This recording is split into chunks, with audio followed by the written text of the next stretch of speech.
Amigos, antes de dar paso a José, Anibelka, pues parece ser que hay algunas personas lamentablemente conocidas que están siendo afectadas por esta situación de la que tú denunciabas ahorita. Sí, sí, sobre todo en los condominios construidos por en ellos. esos condominios o en esos 2 edificios hay comunicadores, hay políticos que tienen propiedades.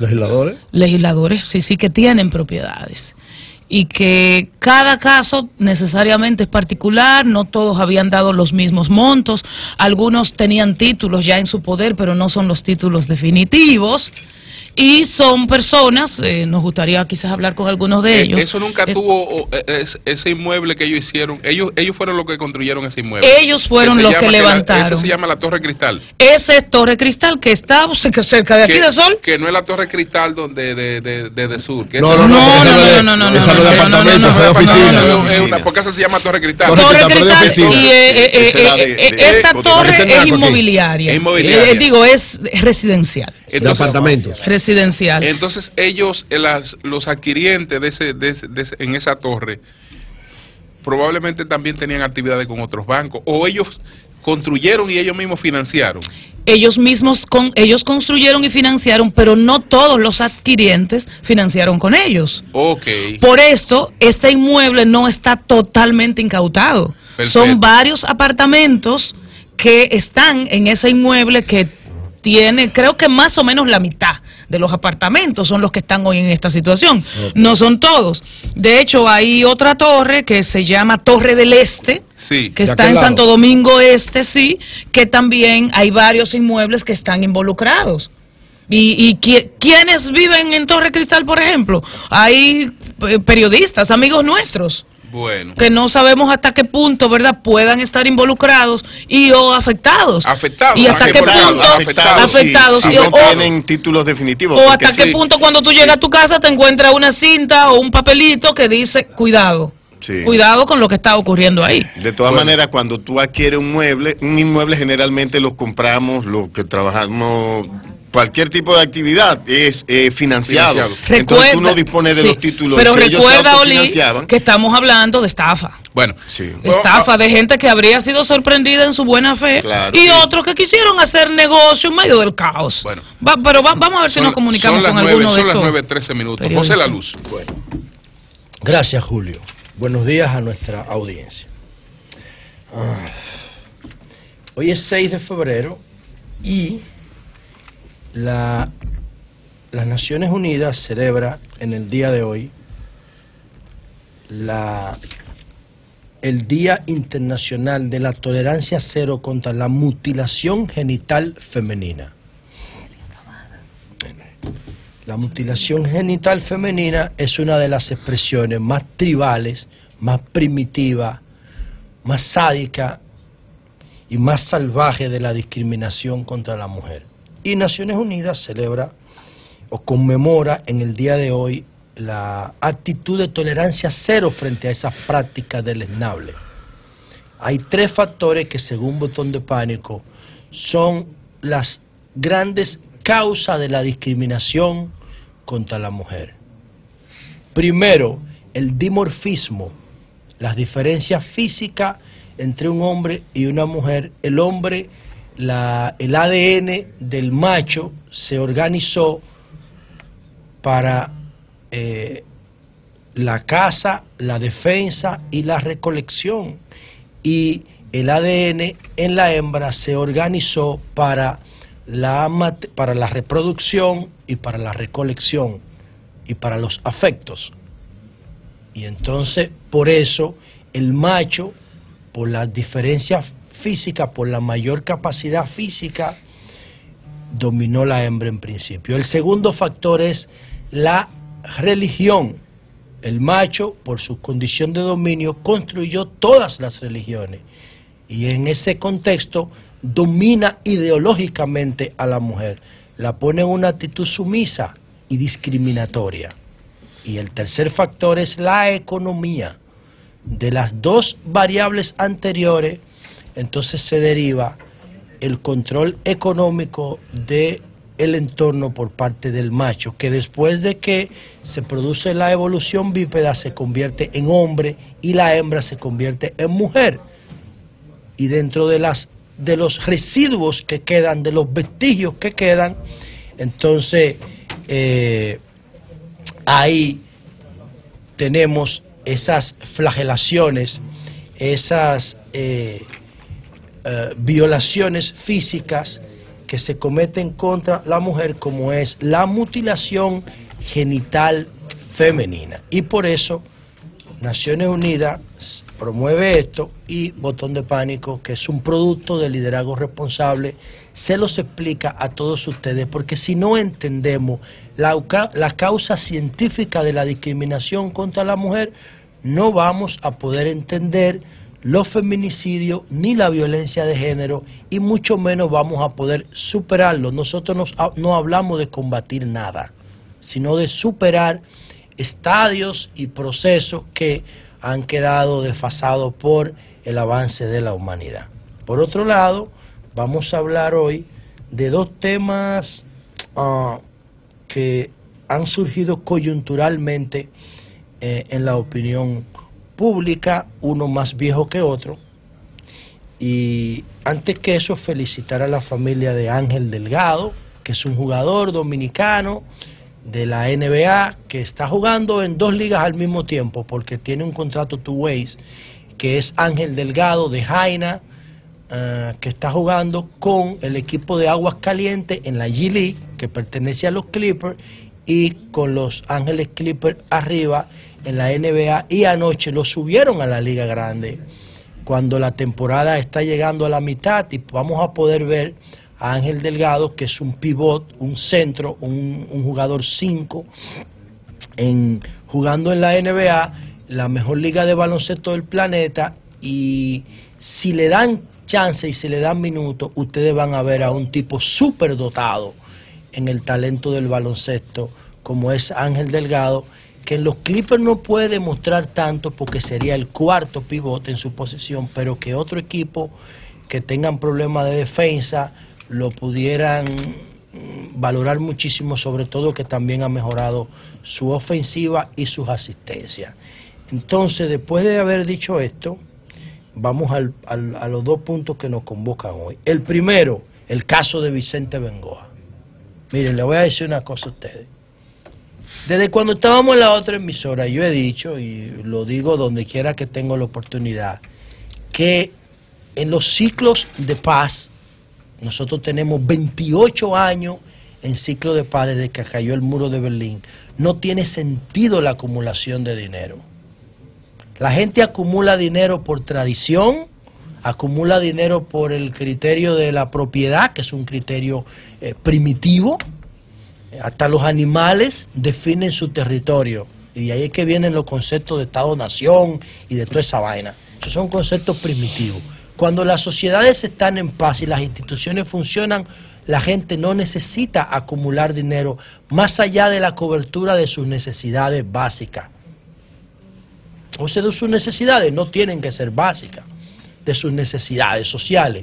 Cuando la gente acumula dinero, lo hace por un miedo inconsciente a lo que pudiera pasar. Pero cuando los ciclos de paz se extienden en las sociedades, ese miedo lo cubre las instituciones públicas y privadas. Por ejemplo, si usted tiene un buen seguro médico de buena cobertura nacional e inclusive puede ser hasta internacional, usted no tiene que tener 50 millones para curarse de un cáncer. Si el sistema de seguridad de salud funciona y usted tiene un buen sistema de cobertura complementaria, no tiene que tener ese miedo. Entonces, usted tiene 50 casas, ¿para qué? Usted no la puede vivir al mismo tiempo, la vive lo que la cuidan. ¿Para qué eso? Eso no tiene sentido. No tiene sentido acumular fortuna más allá de lo que usted necesita. Eso lo puede hacer un empresario, que ya la acumulación de dinero para ellos tiene una función en la sociedad. Entonces, nosotros vivimos acumulando cosas porque tenemos un sentido primitivo de la propiedad privada. Usted tiene una tarjeta de crédito que le permite pagar todos sus gastos y con los ingresos usted paga la tarjeta. Punto. No tiene que tener dinero acumulado. ¿Para qué?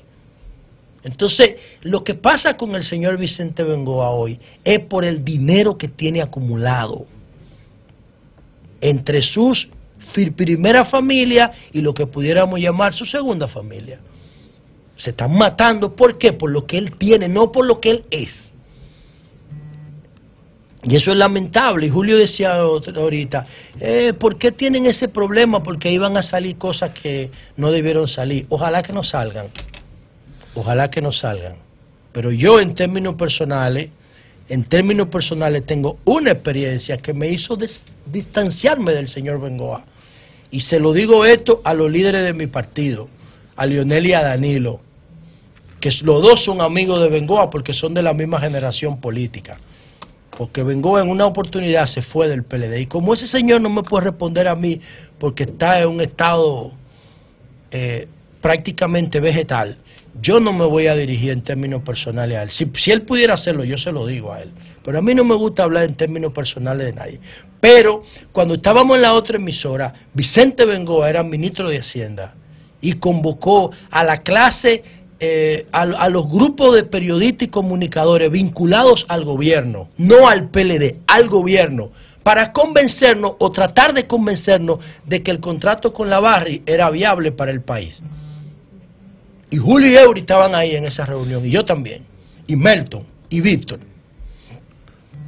en el Palacio Nacional en la Cariátide, para convencernos de que era viable para el país que nosotros cogiéramos un 3% y la Barry un 97%. Y a pesar de eso, la Barry estaba truqueando y llevándose el oro envuelto en otros materiales fuera del país. Y hubo que ponerle una aduana dentro de la Barry. Y eso lo estaba legitimando el gobierno a través de Hacienda y Vicente Bengoa, el gobierno del PLD. Y cuando yo vi que ese señor hizo eso en el Palacio, obligándonos prácticamente a que nos convenciéramos de ese engaño contra la patria, y después nos mandaban contratos de publicidad. ¿Entiendes? Una cosa asqueante. Yo dije, no, yo no confío más en ese señor. No confío más. Cuando Danilo llegó al poder en el 2012, yo tengo la información de que él le dijo, déjame cumplir para que me den mi pensión de $1 millón de pesos en el banco de reserva. No me quite hasta que no me llegue el tiempo de la pensión. Una pensión asquerosa. Cualquier pensión de $1 millón de pesos es asquerosa. No importa quién la tenga, ni dónde la tenga, ni cuándo la tenga. Es asquerosa. Cuando nosotros tenemos aquí gente, como nos decía el síndico de Los Alcarrizos, con un salario de 3.000 y 4.000 pesos. Salario, no pensiones.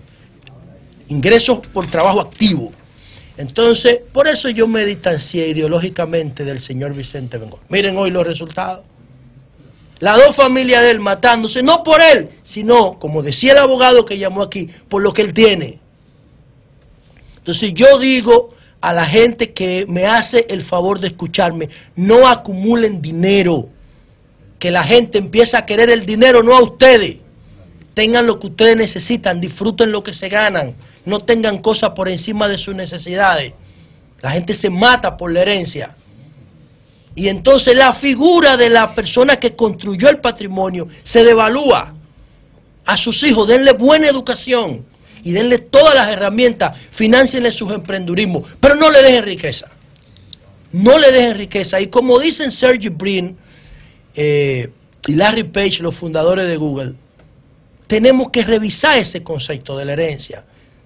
Porque no es posible que usted construya una fortuna sobre la base de su trabajo y después se la deje a unos hijos, a unos familiares, que lo que están locos es que usted se muera para despalotar la herencia, porque no le costó nada, porque nunca creyeron en sus esfuerzos. Entonces eso de la herencia, ese concepto de la herencia, hay que revisarlo conforme a las nuevas realidades de este siglo. Yo no voy a dejar fortuna y mis hijas me apoyan en eso. Ahora, yo las estoy preparando para que ellas sean, en función de mi apoyo, lo que quieran ser en la sociedad. Ese es mi herencia. Ese es mi legado. Mi herencia a la sociedad va a ser intelectual y política. Y ustedes verán que con el tiempo, quizás yo no lo vea, pero eso va a ser así. Entonces, por otro lado, quiero decir lo siguiente. Ahora ha vuelto a tomar tamaño un tema que nuestra compañera Anibel Carrosario fue una protagonista complementaria, porque ella fue demandada por el señor Johnny Portorreal.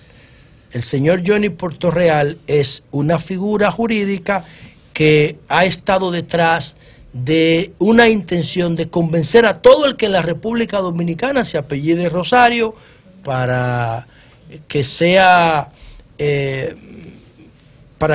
parte del reclamo de una supuesta herencia de 10.000 millones de dólares. No, señor, discúlpame. Déjame actualizarte, porque es un tema del cual, aunque no me expreso públicamente, le doy bastante seguimiento. 13 trillones de euros. Bueno, 13 trillones de euros. Yo no sé contar. Para que tengas una idea. Yo no sé contar. Para que tengas una idea. Eso es mentira. Son como 20 trillones de dólares. No, que te voy a decir algo. Es que el PIB de Estados Unidos. Claro. El PIB de Estados Unidos anda por ahí. Claro, y mira, hay una. El PIB de China anda por ahí. Eso está fuera de la fábula. Yo digo de los 10.000 millones de dólares porque eso es lo que... Es que todo es una fábula. No, lo que pasa es que cuando yo te hablo de que el PIB de Estados Unidos anda por 13 trillones de dólares, ya te estoy diciendo que Estados Unidos económicamente vale eso. Entonces eso no está acumulado en ningún banco. Entonces eso está fuera de la capacidad inclusive de imaginación. Pero yo hablo de los 10.000 millones porque ya eso sí es una cifra que se puede imaginar, por lo menos. Y entonces... esta fábula tiene una historia y yo quiero reflexionar eso porque también Anibelka hablaba ahora de un fraude de una institución que capta dinero del público. Bueno, yo quiero decir lo siguiente. Evidentemente que esto es una mentira porque lo ha dicho la autoridad judicial, lo dijo Jenny Berenice, lo ha dicho el Banco Central y lo ha dicho el Banco de Reserva. Pero ¿por qué la gente cree? Y este es el aporte que yo quiero hacer. ¿Por qué la gente cree? Yo traje este libro que me lo mandaron amablemente los ejecutivos de Cuesta Centro del Libro. El de Yuval Harari, el judío, que es un bestseller mundial con sus 3 libros, ¿no? El de Sapiens, Homo Deus y ahora 21 lecciones para el siglo XXI, que es su 3er libro. Yo no estoy de acuerdo con algunas de las cosas que dice Harari, pero con otras sí. Y lo que dice Harari en su libro Homo Deus, ahorita les voy a subir una animación de 2 o 3 minutos para que no tengan que leer un libro que tiene más de 400 páginas, específicamente 500, casi 500 páginas. Le voy a subir una animación para que lo puedan resumir en un par de minutos. ¿Qué dice Yuval Noah Harari? ¿Y qué dicen los fundamentos del liderazgo responsable también? Y que fueron escritos antes de la publicación de este libro, para que no haya duda. Bueno, es la religión lo que provoca que creamos todo esto, ¿no?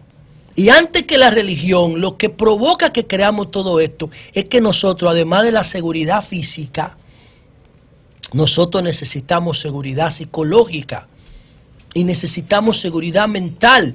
Y es igual de importante la seguridad física y mental que la seguridad psíquica y mental que la seguridad física. Es igual de importante. ¿Y quiénes son los que construyen las historias que nos permiten sentir seguridad psicológica? Él le llama a los narradores, nosotros le decimos los profetas. Es lo mismo. Entonces, todas esas historias que nosotros creemos como que a Eva la sacaron de una costilla de un hombre, por ejemplo, o la historia del Génesis, del pecado original y la serpiente y el fruto prohibido, todo eso son historias que no tienen ninguna base científica, pero que nosotros la creemos todos los días. Entonces, si nosotros creemos que a Eva la sacaron de la costilla de un hombre y lo damos como bueno y válido, no vamos a creer que si somos Rosario nos va a tocar una herencia de 10.000 millones de dólares. Claro, porque además de la fe, en este existe la conveniencia. ¿Por qué la gente cree en las historias de la Biblia y del Corán y de la Torá? Porque todas esas historias te venden una esperanza de mejor vida cuando tú te mueras. Es una vaina de conveniencia que nos conviene creer. Hoy no nos conviene creer que si somos Rosario nos van a dejar, vamos a ser parte de una herencia de 10.000 millones de dólares. Esa es la humanidad. ¿Y qué es lo que dice Yuval Harari? Y yo quiero, Julio, que tú me permitas leer 2 o 3 líneas para poner a la gente en contexto. Él dice los narradores, en la página 177. Animales como lobo y chimpancé viven una realidad dual. Están familiarizados con entidades solamente objetivas, externas, como árboles, roca o ríos. Pero también son conscientes de experiencias internas como miedo, alegría y deseo. Pero los sapiens, los humanos, viven una realidad de 3 capas, o sea, no dual, sino de 3 dimensiones. Y dice él, además de árboles, ríos, miedo y deseo, el mundo de los humanos contiene también relatos, historias que se iban desarrollando, creaciones como dioses, como naciones y como compañía. A medida que la historia avanza, el impacto de los dioses, de las naciones y de la compañía crece a expensas de los ríos, de los miedos y de los deseos de los animales normales. Todavía hay muchos ríos en el mundo y la gente todavía se siente motivada por su temor y su deseo. Pero Jesucristo como religión, la República como la nación francesa y Apple como compañía han represado y explotado los ríos, han aprendido a modelar nuestras ansiedades y nuestros anhelos más profundos. Entonces, lo que quiere él decir es que los seres humanos, además de sentir miedo, que es el primer cerebro instintivo, el cerebro reptil, además de sentir miedo o sentir deseo de reproducción, además de valorar un río o una piedra, que son las dimensiones duales que dice Harari, nosotros tenemos la capacidad de pensar en una tercera dimensión y de construir historias como la del dinero. Para Harari, esa es la principal historia que ha creado la conciencia humana. Yo creo que es la religión, porque la religión es que crea el dinero. Pero él dice que no todo el mundo cree en la religión, pero que sí todo el mundo cree en el dinero. Yo digo que la religión creó el dinero y que finanza viene de fe. De creer, de la necesidad de creer. Y por eso se dan todas estas historias. Pero nosotros no solamente, y con esto termino, creemos en que aquí dice específicamente el caso de el varón de la atalaya, que es la base, oigan esta vaina, el varón de la atalaya es la base de esta historia. O sea, se cuenta que una fortuna fue dejada por el varón de la atalaya. La baronía de San Miguel de la Atalaya fue un título nobiliario español creado en el 1778 por Carlos III en favor del teniente José de Guzmán, en recompensa por la fundación de la villa fortificada de San Miguel de la Atalaya en la isla de Santo Domingo, lo cual fue cierto. Dicho título fue testado en favor de sus herederos. De ahí una leyenda para incauto ambicioso, una fábula para los niños sobre la exigibilidad del título, una gran mentira de dinero fácil que solo había que ir a reclamar. Entonces, no solamente esta historia, que para mí es maravillosa, señores. Esto da una película impresionante porque, dame 30 segundos más, Julio. Pero porque, caramba, espérate para terminar la idea, sí. Porque tú sabes, no dejo esta vaina tronca, okay. ¿Para qué sirve? Entonces, este señor se cuenta que envolvía el oro de Cotuí en tortas de casabe y tenía un ferrocarril de Cotuí hasta un puerto en Samaná y luego lo sacaba en barco y lo mandaba para Europa y se considera uno de los fundadores de la banca suiza. Y que allá lo reconocen así. Entonces, eso, además de que la Rosario, el nombre de la Rosario no tiene nada que ver con eso, es una vaina hondureña, pero lo han vinculado y han creado una historia fantástica. Ah, pero no solamente la Rosario, la gente también cree en los brujos, cree en los videntes, la gente cree en los esquemas Ponzi, la gente cree en Telefree, la gente cree en Cristian Casablanca, porque la gente cree cosas que les conviene, y si no fuera así, nosotros no nos levantáramos de nuestra casa a luchar por un mañana mejor lleno de esperanza.